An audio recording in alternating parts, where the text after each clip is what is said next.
I think it's the classic, like, invest in what you love or invest in the things that are in your daily life. Like Darren and Ad, is that something you guys sort of subscribe to when you look at what you're investing in? Is like, all right, what do I do on a daily basis? What are the Yeah. companies that make the products that I use?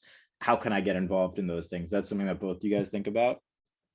I do now because all the products that I've used over the last 25 years have turned out to be the greatest companies in the world. And I was always, I was always the guy that would read the financials and be like, there's no way they can do it again next quarter, or there's no way people are going to continue to buy laptops, or the iPhone is dead, the iPad is useless. I mean, all of these things, I was always pushing for the negative for the negative. And I changed my tune finally about 3 years ago and just said, listen, this is what everyone around me has.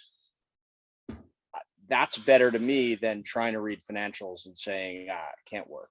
And I felt that way about Athletic. I feel that way about this bagel business. Like, people are just loving it. I mean, we cannot keep it on the shelf, and therefore let's go bigger. I mean, let's just keep doing it and bringing more bagels out to more people. And not to embarrass Adam, but I think, he's a really tremendous businessman. Okay. So like, whether he went out to do it or not, I mean, he created the best bagel ever in a environment where, I mean, you're on the East Coast. He's not creating the best bagel in Kansas. Okay. When I went to Northwestern and I was in Chicago and I had Einstein's bagels and Bruegger's bagels, I was floored at what this was. Again, like, just the only thing that made it a bagel was the shape. And this was not acceptable to a Long Island, Jewish New Yorker. I mean, it was so unacceptable.